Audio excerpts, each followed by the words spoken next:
Je prends quelques secondes de ton temps avant l'épisode pour t'informer que le mardi 12 juillet à 13h30, je recevrai Marion pour un atelier reconnecté. Un atelier où certes, elle nous parlera de comment se reconnecter avec son corps pour équilibrer son alimentation, mais un atelier où surtout tu pourras vider ton sac, nous partager comment tu te sens, comment tu as envie d'évoluer sur ce sujet et où du coup tu pourras recevoir des conseils personnalisés.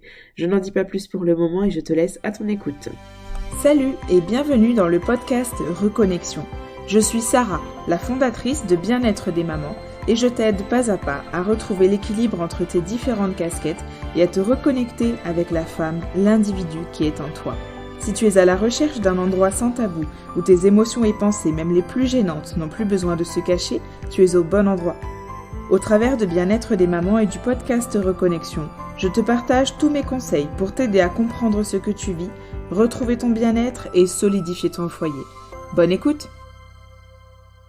Bonjour à toutes et bienvenue dans ce podcast. Aujourd'hui, on va parler du corps qui change à l'arrivée des enfants, avec les grossesses, avec les accouchements. Notre corps change, notre corps se transforme et des fois, on garde des traces qu'on n'aime pas forcément. On garde parfois un petit ventre qu'on n'aime pas forcément, des vergetures, bref, plein de choses. Parfois des kilos de grossesse aussi qu'on a du mal à reperdre.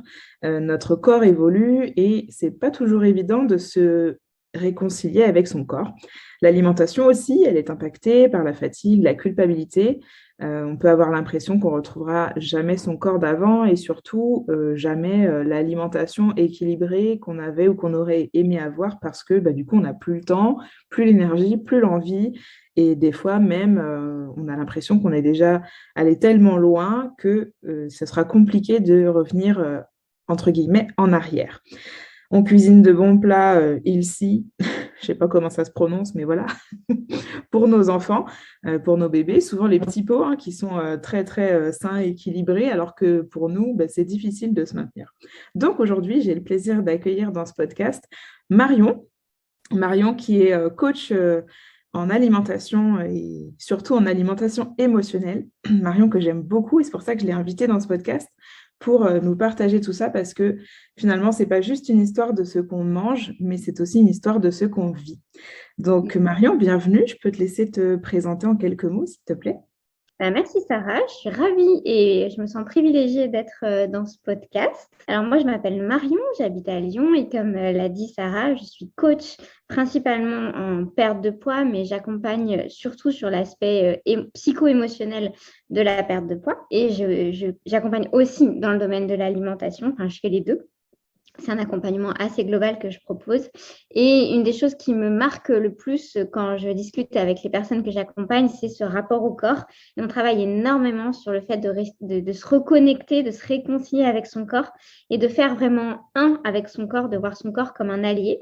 C'est un sujet qui me passionne et je sais que c'est un sujet qui rejoint aussi beaucoup ce que partage Sarah. C'est aussi une coach que j'apprécie beaucoup. Donc, je suis ravie d'être dans ce podcast pour en discuter.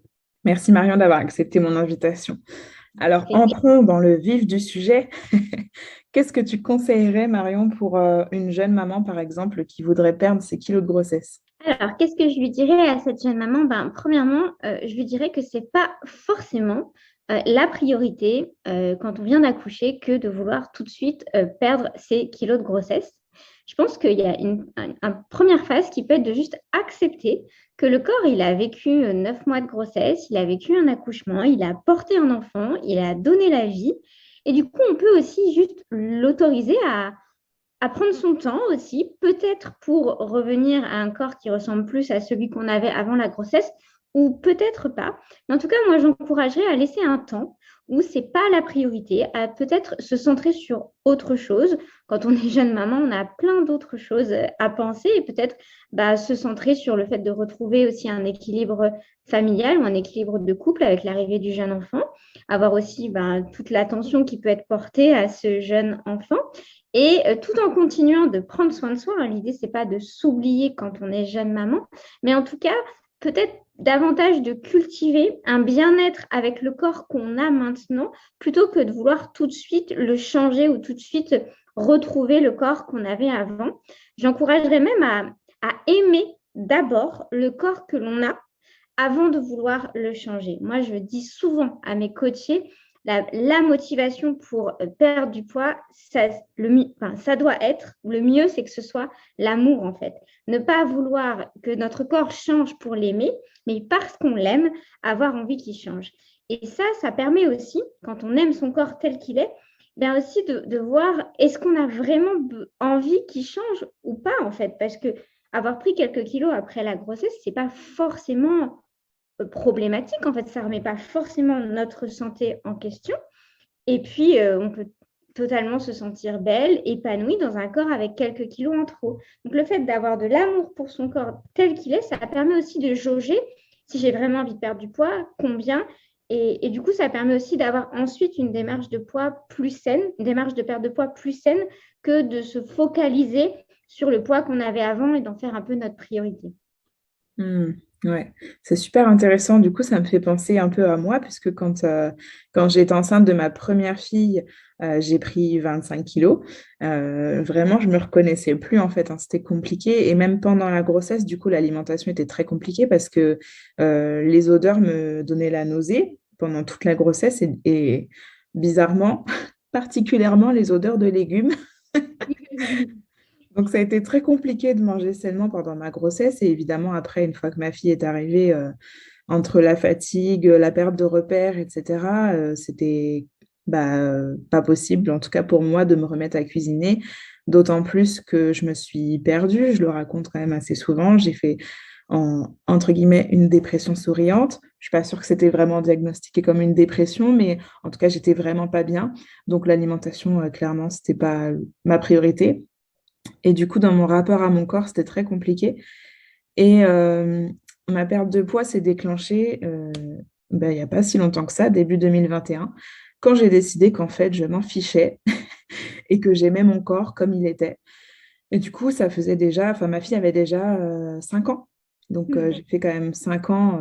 Bon, voilà, le passé aussi a été compliqué avec mon corps, mais j'ai fait 5 ans post-grossesse, pas bien dans mon corps, à me dire que voilà, je me ressemblais pas, que je me reconnaissais pas.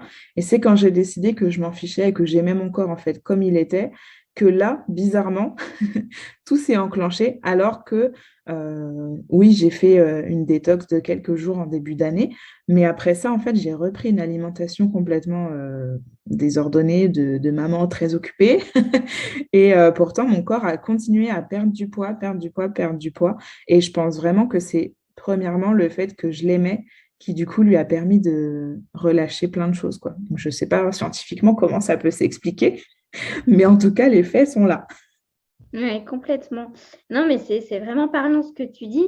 Et alors, scientifiquement, on ne peut pas tout expliquer, mais en tout cas, ce qu'on sait, c'est que ce qui se passe dans nos pensées, dans nos émotions, ça va agir sur nos hormones, notamment certaines hormones clés qui vont avoir un rôle dans le métabolisme, dans le fait de stocker ou de déstocker. Et donc, le fait de changer un peu ce qui se passe dans nos pensées et dans nos émotions, ça a un impact sur notre système hormonal qui va avoir un impact sur la perte de poids et ça joue vraiment. Et justement, c'est intéressant ce que tu disais qu'après la grossesse, enfin après l'accouchement, tu n'étais pas forcément très bien dans ton corps, tu as fait une dépression souriante. Et en fait, dans ces moments-là, ce n'est pas forcément le moment le plus adapté aussi pour vouloir perdre du poids parce que pour que ça fonctionne, entre guillemets, il faut aussi qu'on ait un climat émotionnel et psycho-émotionnel et donc hormonal apaisé. Et en fait, une grossesse, un accouchement, un premier enfant, même un deuxième ou un troisième, c'est un bouleversement en fait. Et le cerveau, le corps, il n'a pas forcément l'énergie pour se centrer sur la perte de poids. Et du coup, moi, je recommanderais d'abord de retrouver un équilibre, un apaisement, de se sentir bien dans son corps, de faire baisser un peu les émotions de stress ou les émotions bouleversantes et aussi sur un climat émotionnel et donc hormonal plus apaisé. En fait, la perte de poids se fait beaucoup mieux et ça évite de faire des efforts pour très peu de résultats. Donc voilà, de travailler sur le terrain d'abord avant d'enclencher une vraie perte de poids. Dans ton coaching, tu parles aussi de la culpabilité. Et là, Oui. c'est un peu aussi le cercle vicieux Quand notre corps a changé, parce que du coup, on se met à culpabiliser et culpabiliser de ne pas réussir à cuisiner correctement, de ne pas réussir à manger correctement, d'avoir un corps qui a changé, d'avoir un regard sur soi qui est différent. Et finalement, c'est un cercle vicieux. Du coup, si j'ai bien mémorisé tes séances de coaching, Oui, c'est un cercle vicieux et en fait, on se rend compte qu'on a beaucoup d'attentes sur soi et que la culpabilité, elle vient du fait qu'on ne se conforme pas à nos attentes qu'on a sur nous. Puis quand on creuse un peu, en fait, on s'aperçoit que parfois, c'est des attentes aussi que nos parents avaient posées sur nous et que du coup, il faut se conformer à des attentes pour recevoir de l'amour, par exemple. Et donc, quand on a ce schéma d'amour conditionné, ben, en fait, on fonctionne comme ça avec nous-mêmes, c'est-à-dire qu'on s'aime quand on répond aux attentes qu'on a posées sur nous. Et si on n'y répond pas, on se sent coupable. Et du coup, ouais, c'est un cercle vicieux. Et du coup, il y a un apprentissage de relâcher aussi les attentes qu'on peut avoir sur soi. Et souvent, quand on aborde le sujet de la culpabilité, les personnes ont un peu peur de relâcher leur culpabilité parce que si je me sens plus coupable, du coup, je vais devenir laxiste. C'est un peu l'idée. J'ai peur de plus, ouais, de perdre complètement pied, de manger n'importe comment, de prendre 20 kilos.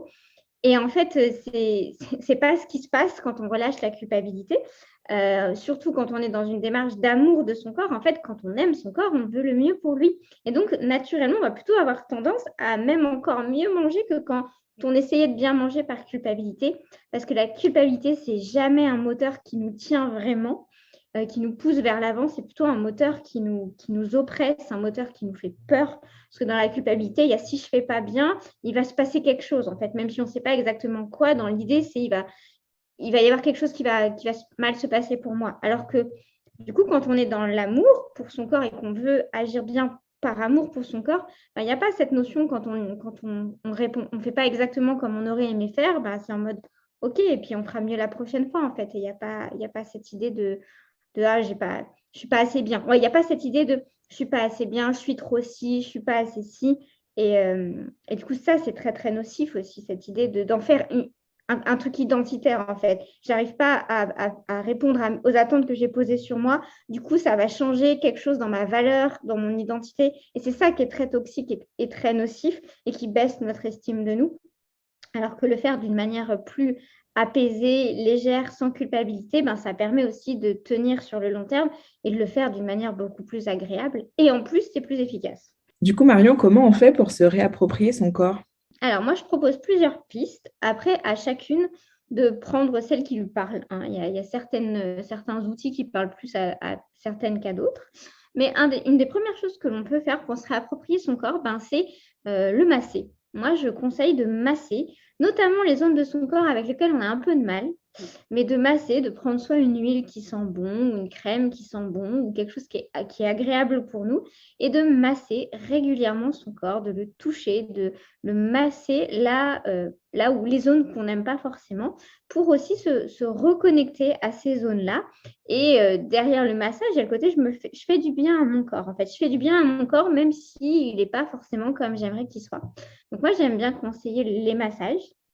La deuxième chose que j'aime bien conseiller, alors ça paraît un peu bizarre au début. Parfois, les femmes, elles sont un peu perplexes, mais quand elles le font, elles me disent, oh là là, je ne m'attendais pas à ce que ce soit si fort.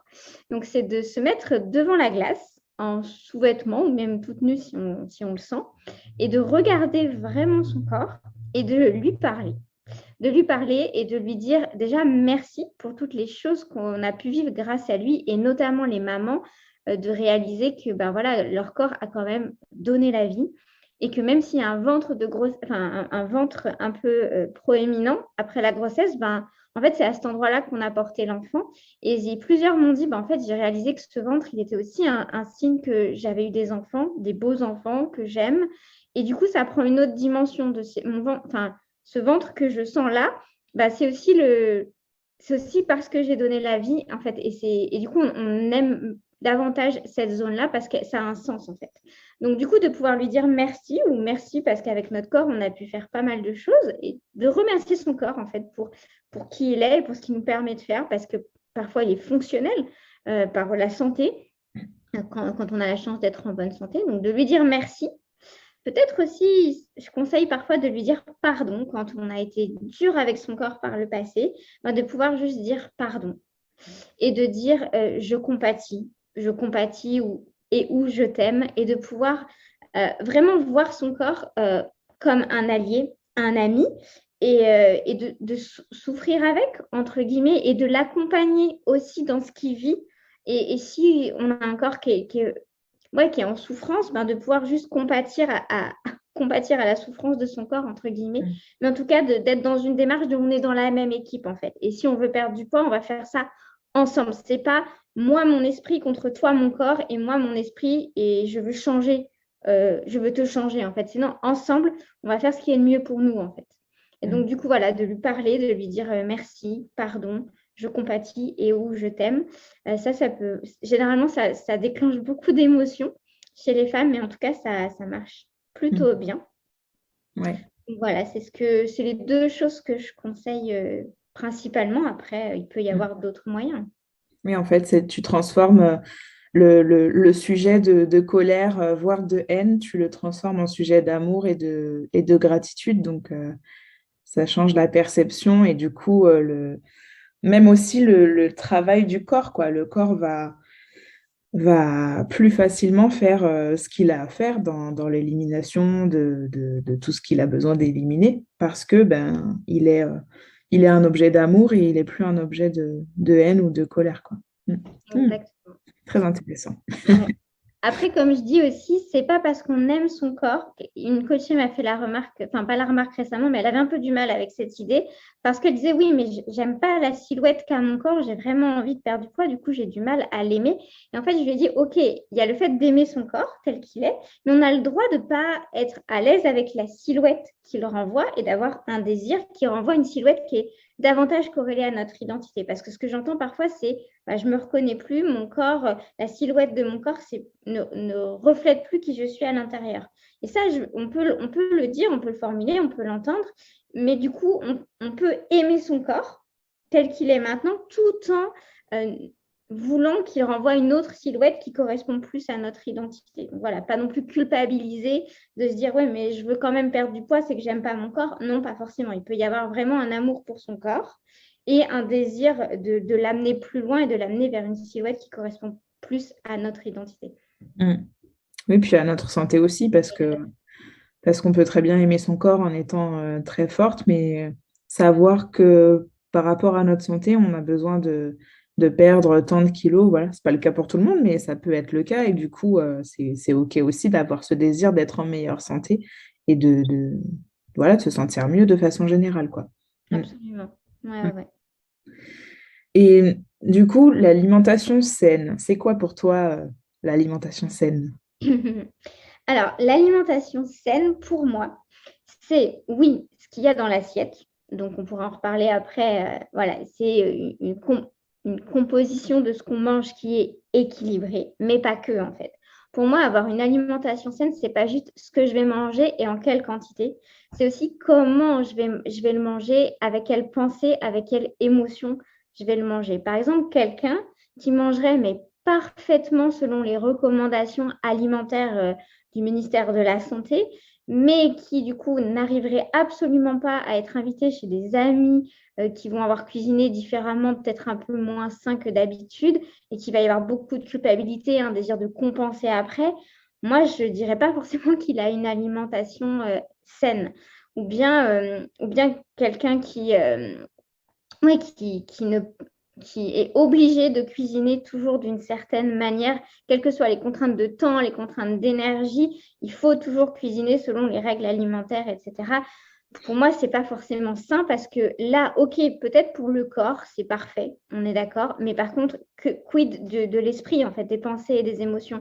Et en fait, une alimentation qui va être parfaite pour notre santé physique, mais qui va être potentiellement nocive pour notre santé mentale, c'est pas une alimentation saine. Et je pense qu'une alimentation saine, c'est une alimentation qui respecte et notre santé physique et notre santé mentale. Et dans la santé mentale, on a besoin de pouvoir, à certains moments, relâcher la pression, de pouvoir accepter qu'on a des limites, que parfois, on n'a juste pas le temps de cuisiner comme on aimerait cuisiner, que parfois, on n'a pas l'énergie, que parfois, on n'a pas envie, que parfois, juste, c'est complètement hors de notre contrôle. Quand on est invité chez des amis, on ne va pas les appeler avant pour leur demander qu'est-ce qu'ils cuisinent, en fait. Et c'est OK.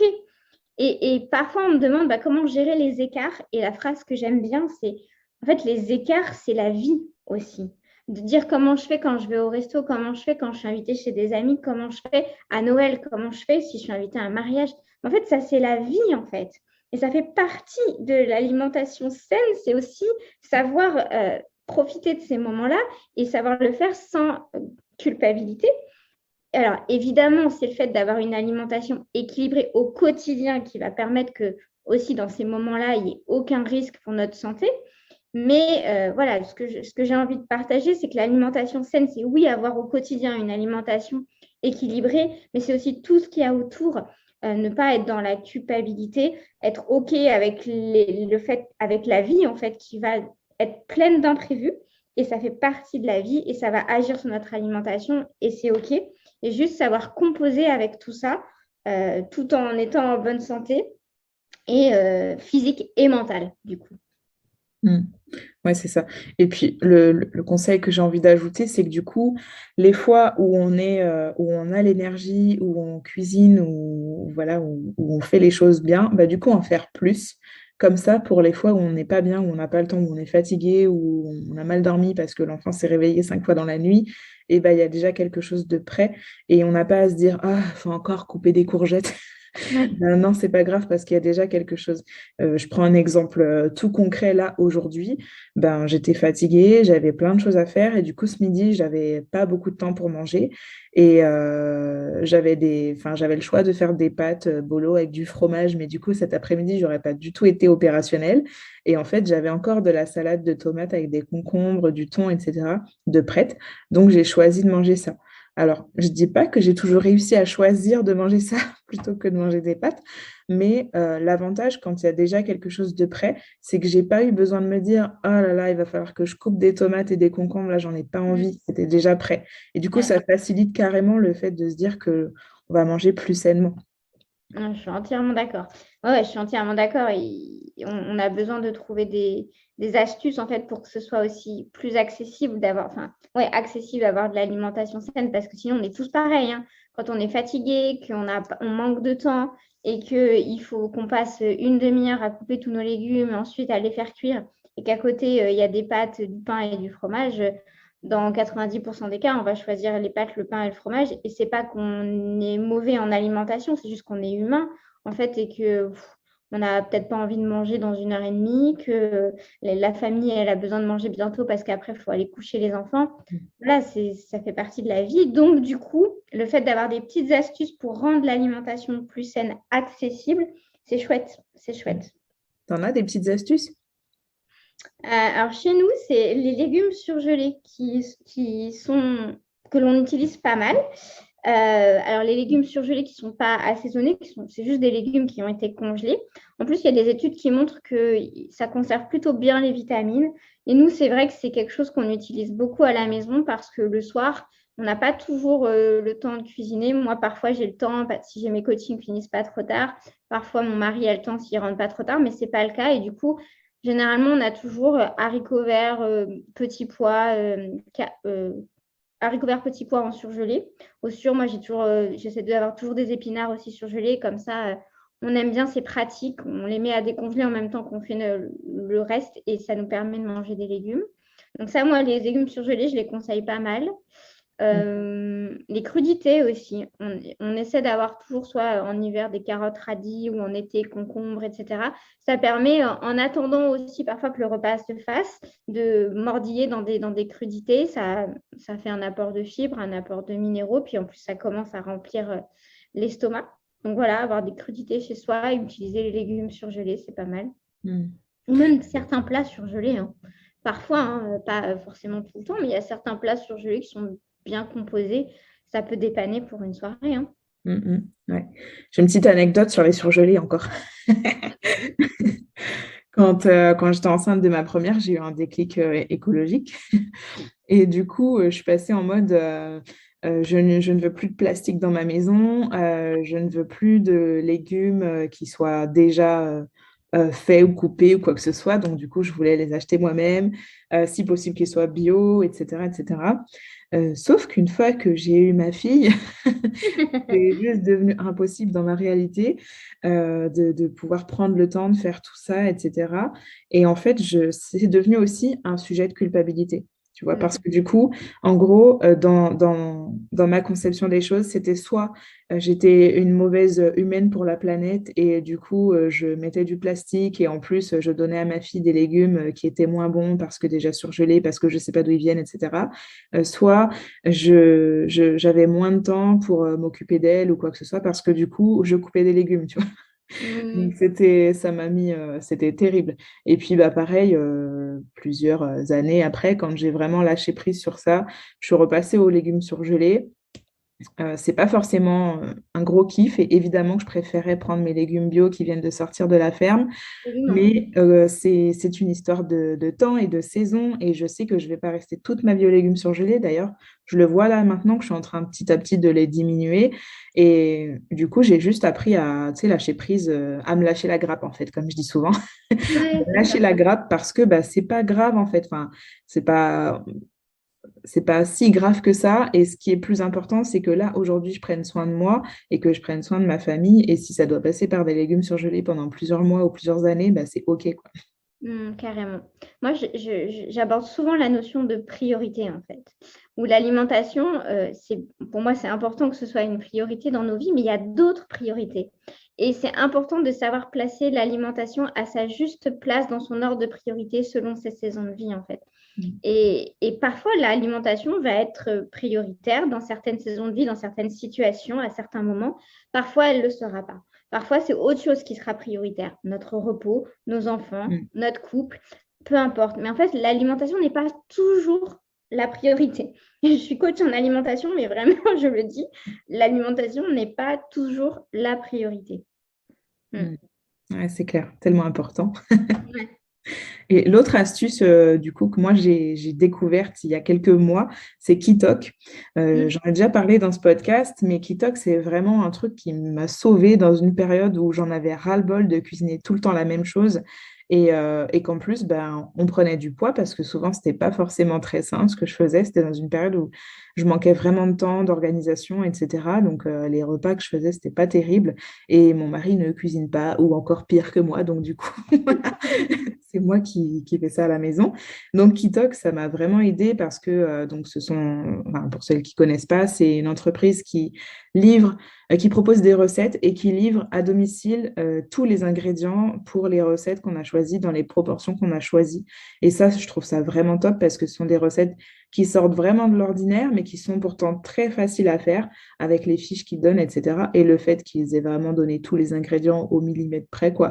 On n'a pas trop à se poser de questions et à courir dans tel supermarché parce qu'il manque tel machin. Enfin, c'est vraiment hyper pratique. Donc, pour celles que ça intéresse, je remettrai le lien dans la description, comme j'ai fait les dernières fois.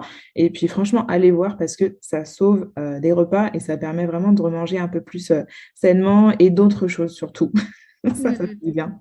Ouais, c'est clair, on a besoin d'idées aussi, hein, parce que c'est pas facile d'avoir des idées pour cuisiner sainement, puis que ce soit bon, qu'on ait de la créativité, etc. Enfin, on pourrait faire sur une semaine des menus simples, puis on les réplique toutes les semaines. Tous les mardis soirs, c'est la même chose, mais on s'ennuierait, quoi. Donc, on a besoin de nouvelles idées.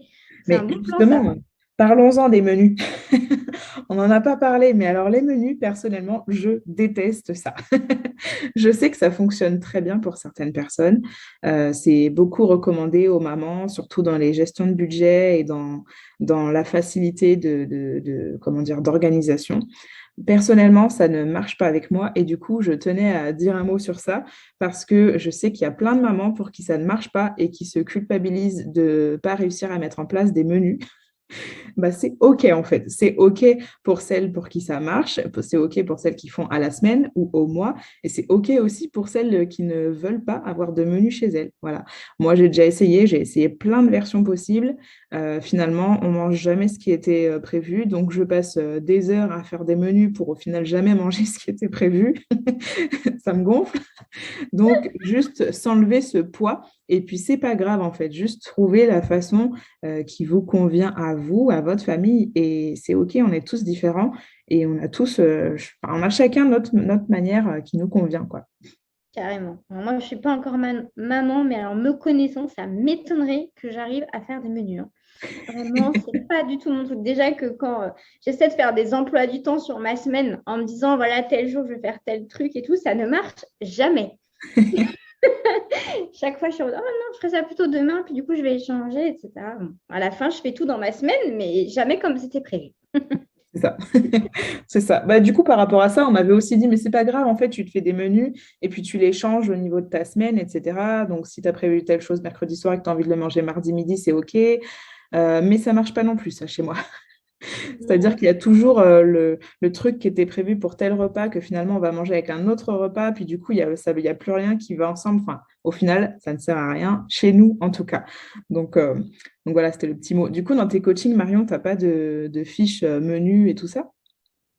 Non, non, je n'ai pas de fiche menu. Après, si on me demande des idées de menu, dans une de mes offres, je propose des idées de menu personnalisées. Ça, je peux les créer. Si ça peut aider les personnes, il n'y a pas de souci. Moi, j'aime bien être créative au niveau des idées d'alimentation, mais non, je ne donne pas de menu à suivre ou je n'encourage pas forcément à en faire parce que je ne trouve pas que c'est essentiel, indispensable. Après, s'il y en a certaines qui aiment, moi, j'ai accompagner une femme, alors c'était il y a quelques temps plutôt en naturopathie, apparemment c'était hyper carré, elle avait ses menus, etc. Mais elle, ça lui allait bien. Mais la plupart de mes coachés, c'est pas ça. Et moi, pour moi, ça pose pas de souci et ça les bloque pas non plus dans leur avancement. Et puis Mm. au contraire, moi j'aime bien parce que du coup, je les accompagne aussi, pas sur un truc trop carré, parce que le problème des menus, c'est comme tu dis, il y a des saisons, ça va marcher, puis il y a d'autres moments, ça va pas marcher. Et donc, du coup, on peut être un peu perdu si on a l'habitude de fonctionner avec des menus très carrés. Alors après, ça dépend des personnes. Du coup, moi, j'aime bien aussi les accompagner aussi à gérer quand c'est pas hyper carré. Et puis surtout, le truc que j'arrête pas de leur dire, c'est que le plus important, en tout cas dans la perte de poids, c'est rarement juste ce qu'on mange, hein, c'est plutôt tout l'aspect psycho-émotionnel autour. Donc, il n'y a pas besoin d'avoir des menus hyper carrés, hyper stricts, quoi. Donc ça, c'est vraiment intéressant parce que du coup, tu les accompagnes dans un réapprentissage de la cuisine et de ce qu'elles vont imaginer pour leur repas. Et ça, je trouve que c'est chouette parce que du coup, quand l'accompagnement avec toi, il est fini, elles savent faire en fait. Elles ne sont pas perdues. Donc non, je trouve ça vraiment top. Vive les coachs sans menu. Ouais. Puis l'idée, c'est par le travail qu'on fait sur soi et tout, elles redécouvrent aussi ce qu'elles ont vraiment envie de manger et elles sont plus libres aussi. Leur corps est plus libre de manger ce qu'il a vraiment envie de manger. On travaille sur les sensations de satiété, les sensations de faim. Donc en fait, naturellement, après, elles changent la composition de leur menu. L'autre jour, j'en ai une qui m'a dit, on n'a pas du tout parlé d'alimentation avec elle. Et elle m'a dit, ben voilà, j'ai vécu ci, j'ai vécu ça, j'ai compris ci, et du coup, je mange plus de légumes. Mais moi, je lui ai rien dit, en fait. C'est juste elle, hein, elle s'est libérée de certaines culpabilités, elle s'est reconnectée avec elle-même. Et d'elle-même, elle me dit, bah voilà, au lieu de prendre des bonbons, j'ai pris une tisane et j'ai mangé plus de légumes. Moi, je lui avais jamais dit de faire ça, en fait.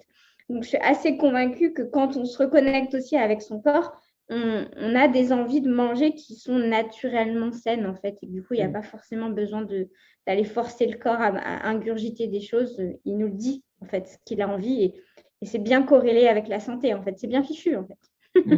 Ouais, c'est très beau. Chouette. Mm. Alors, on a fini pour cet épisode. Juste vous annoncer que Marion sera notre invitée d'honneur à l'atelier Reconnecté qu'on fera le 12 juillet. Peut-être qu'on en fera d'autres plus tard si jamais vous écoutez ce podcast après la date du 12 juillet. Mais en tout cas, le 12 juillet, donc ce sera de 13h30 à 15h30 avec Marion. On fera un atelier spécial sur l'alimentation et la reconnexion à son corps, où du coup, on verra un peu plus en détail et puis peut-être propre à chacune aussi, comment on peut faire, quels sont les différents blocages qu'on a et comment on peut l'adapter dans sa vie de façon très concrète. Marion pourra aussi nous expliquer quelles sont les situations qui nous font grossir ou mincir avec des petites histoires d'hormones et tout et tout. Je n'en dis pas plus et je laisserai la surprise pour ce moment-là. Donc en tout cas, inscrivez-vous dès maintenant pour l'atelier Reconnecté du 12 juillet qui aura lieu avec Marion. Merci beaucoup Marion d'avoir participé à ce podcast. J'ai pris beaucoup de plaisir à l'enregistrer avec toi. Bah, avec plaisir. Moi aussi, ça m'a fait bien plaisir. C'est des sujets qui me passionnent. Puis j'aime bien interagir avec toi. On a la même vision, donc c'est cool. Ouais. Un dernier petit mot pour nos auditrices? Eh bien, le dernier petit mot que j'ai envie de vous partager, j'aime bien cette citation, c'est l'alimentation est un cadeau. Pour moi, c'est un cadeau de pouvoir manger et prendre plaisir à manger. Donc que ça reste un cadeau et que ça ne devienne pas un cadeau empoisonné. Merci à toi Marion et à bientôt. Reconnexion, le podcast de bien-être des mamans. Une vie équilibrée pour une maternité sereine.